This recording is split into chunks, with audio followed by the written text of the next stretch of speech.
America, Israel, Iran, Pakistan, ये चारों देश इस वक्त क्या खिचड़ी पका रहे हैं, पूरी दुनिया को समझ ही नहीं आ रहा है। एक तरफ पाकिस्तान के अंदर अमेरिका और ईरान के अधिकारियों के स्वागत की तैयारियां चल रही हैं, तो वहीं दूसरी तरफ खबर आ रही है कि ईरान इस मीटिंग में शामिल होगा ही नहीं।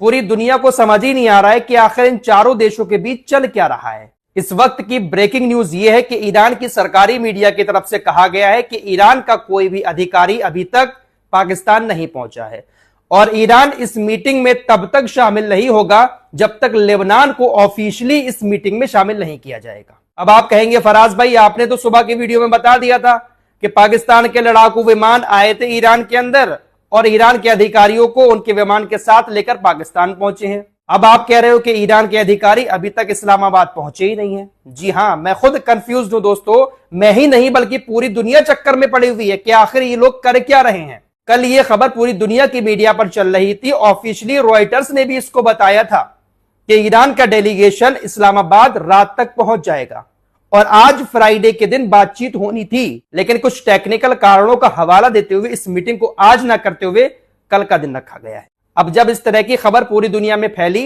कि ईरान का डेलीगेशन पाकिस्तान पहुंच चुका है, तो खुद अब ईरानी मीडिया की तरफ से इन तमाम खबरों को खारिज कर दिया गया है। ईरानी सरकारी मीडिया की तरफ से कहा जा रहा है कि ईरान अपने स्टैंड पर कायम है। ईरान ने कहा है कि जब तक लेबनान को सीजफायर वाली बातचीत में शामिल नहीं किया जाएगा तब तक ईरान का डेलीगेशन पाकिस्तान नहीं जाएगा। इजराइल अभी भी लगातार लेबनान के ऊपर हमले कर रहा है और ईरान ऐसे में वहां पर जाकर बातचीत करे, ऐसा बिल्कुल नहीं हो सकता। लेबनान को भी इस सीजफायर के समझौते में शामिल करना होगा। हालांकि डोनाल्ड ट्रंप इस बात का दावा कर चुके हैं कि लेबनान के ऊपर इजराइल हमला नहीं करेगा, लेकिन ईरान चाहता है कि ऑफिशियली इस बात की जानकारी दी जाए और ऑफिशियली लेबनान को इस बातचीत में शामिल किया जाए, उसके बाद ही ईरान बातचीत करने पाकिस्तान जाएगा। तो क्या अब यह बातचीत होगी ही नहीं? ईरान तो साफ मना कर रहा है। दूसरी तरफ इजराइल हमले भी कर रहा है लेबनान के ऊपर। किसी को कुछ समझ नहीं आ रहा है कि इन चारों देशों के बीच कौन सी खिचड़ी पक रही है। पाकिस्तान ने इस्लामाबाद के उस एरिया में 3 दिन से ही लॉकडाउन लगा रखा है जहां पर ये अधिकारी ठहरेंगे। जिस एरिया में मीटिंग होना है 3-3, 4-4 किलोमीटर दूर तक 3 दिन पहले से ही रोड को बंद कर दिया गया है। जो पहाड़ी एरिया है वहां पर भी आम लोगों का आना जाना बंद कर दिया गया है। लगातार पाकिस्तानी सेना के लड़ाकू विमान आसमान में गश्त कर रहे हैं। इस्लामाबाद के आसमान पर लगातार हेलीकॉप्टर उड़ रहे हैं, ईरान के बॉर्डर तक जा रहे हैं। एयरपोर्ट से होटल तक का जो आम लोगों का रास्ता है उसको कंटेनर लगाकर ब्लॉक कर दिया गया है। पूरी जोरों शोरों से तैयारियां पाकिस्तान के अंदर इस बैठक को लेकर चल रही हैं, लेकिन कहीं ऐसा ना हो कि ऐन वक्त पर मोए मोए हो जाए। खबरें ऐसी आ रही हैं कि अमेरिका के उपराष्ट्रपति जेडी वेंस अमेरिका से पाकिस्तान के लिए अपने विमान में सवार होकर रवाना हो चुके हैं। हालांकि इस वक्त उनका विमान कहां है उसको ट्रैक नहीं किया जा सकता, क्योंकि सुरक्षा के कारणों से पब्लिक रडार ट्रैकिंग बंद कर रखी है। जेडी वेंस को लेकर कहा जा रहा है कि आज फ्राइडे की रात तक या फिर सैटरडे की सुबह तक जेडी वेंस इस्लामाबाद पहुंच जाएंगे। बातचीत आज होनी थी, लेकिन ऑफिशियली अब इसको कल कर दिया गया है, यानी 11 अप्रैल को सैटरडे के दिन दोपहर में बातचीत होगी ईरान और अमेरिका के अधिकारियों के बीच। लेकिन अभी अभी जो एक नई खबर आ गई है कि ईरान के अधिकारी इस मीटिंग में शामिल होना ही नहीं चाहते हैं। पता नहीं क्या होने वाला है दोस्तों, बहुत ज्यादा कंफ्यूजन है। बहुत जल्दी जल्दी चीजें बदल रही हैं। हर आधे घंटे में कोई ना कोई नए अपडेट इस तरह के सामने आ रहे हैं। फिलहाल देखते हैं, कल तक इंतजार करते हैं क्या रहता है, मीटिंग होती है या नहीं होती है। अच्छा, इजरायली स्वास्थ्य मंत्रालय की तरफ से कुछ आंकड़े जारी किए गए हैं, वो भी आपको बता देता हूं। उसके बाद कुछ और जरूरी खबरें हैं, वो भी देखकर जाइएगा। इजरायली स्वास्थ्य मंत्रालय ने बताया है कि 28 फरवरी से जब से ये जंग शुरू हुई है, तकरीबन 7,500 इजरायलियों को हॉस्पिटल में एडमिट कराया गया है। तकरीबन 7,527 लोगों को एडमिट कराया गया, जिसमें से 108 अभी भी हॉस्पिटल में हैं और इन 108 लोगों में से 2 की हालत गंभीर है, 13 की हालत नाजुक है। और ये जो 7,500 लोग हैं इनमें नागरिक भी हैं और इजराइल के सैनिक भी हैं। तो खुद इनकी तरफ से 7,500 लोगों की चोटों का आंकड़ा बताया गया है।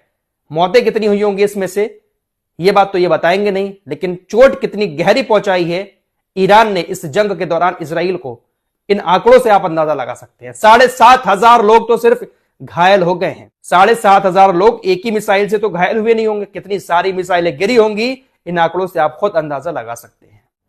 आपकी स्क्रीन पर ये जो शख्स दिखाई दे रहा है इसका नाम है जो कैंट। इसके बारे में मैं आपको बता चुका हूं कि यह अमेरिकी नेशनल काउंटर टेररिज्म का निर्देशक हुआ करता था।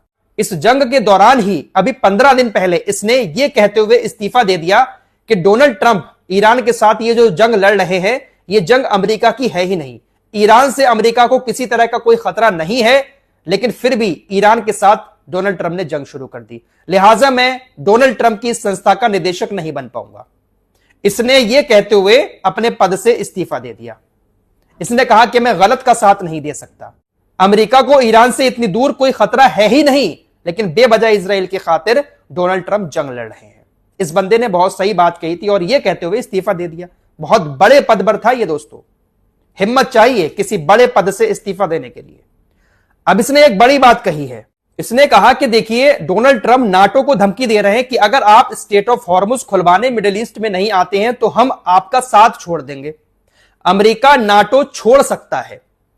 इन्होंने कहा कि देखिए, दुर्भाग्य से अमेरिका नाटो इस वजह से नहीं छोड़ रहा है कि मिडिल ईस्ट में नाटो इनकी मदद करने नहीं आ रहा है, बल्कि इसके पीछे का मकसद यह है कि अमेरिका नाटो से दूर हो जाएगा तो जब इजराइल तुर्की के ऊपर हमले करेगा तो उस वक्त अमेरिका इजराइल का साथ देने तुर्की के खिलाफ इजराइल के साथ आ जाएगा। अभी तुर्की नाटो का मेंबर है, अमेरिका भी नाटो का मेंबर है। अगर इजराइल तुर्की के साथ लड़ाई करता है तो अमेरिका तुर्की की तरफ से आएगा, इजराइल को रोकेगा आकर। लेकिन जब इजराइल नाटो से अलग हो जाएगा तो नाटो का जो नियम है वो नियम फिर अमेरिका के ऊपर लागू नहीं होंगे और अमेरिका फिर इजराइल के साथ तुर्की के खिलाफ लड़ाई में भी शामिल हो जाएगा। बहुत बड़ी बात कही है उन्होंने दोस्तों। अमेरिका नाटो से अलग हो जाएगा, जैसे ही अमेरिका नाटो से अलग होगा इजराइल तुर्की के ऊपर हमला कर देगा। अभी इजराइल तुर्की के ऊपर हमला इसलिए नहीं कर रहा है क्योंकि अमेरिका नाटो का मेंबर है और तुर्की भी नाटो का मेंबर है। तो अमेरिका कैसे तुर्की के खिलाफ जा सकता है? तो डोनाल्ड ट्रंप नाटो से बाहर आने का एक बहाना ढूंढ रहे हैं ताकि सीरिया के अंदर भी तुर्की से लड़ा जा सके, क्योंकि तुर्की के भी बहुत सारे ठिकाने हैं, और उसके बाद तुर्की के ऊपर हमला किया जा सके। इजराइल हमला करेगा और साथ देगा अमेरिका। फिलहाल ट्रंप और नेतन्याहू इस जंग को दोबारा से जरूर शुरू करेंगे, क्योंकि अगर यह जंग रुक जाती है तो इनके काले करतूत दुनिया के सामने आ जाएंगे।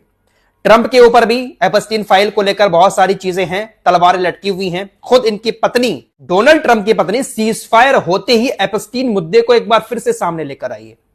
अब भाई, कोई भी पत्नी अपने हस्बैंड को किसी दूसरे के साथ रंगरलिया तो नहीं मनाने देगी, गलत काम तो नहीं करने देगी।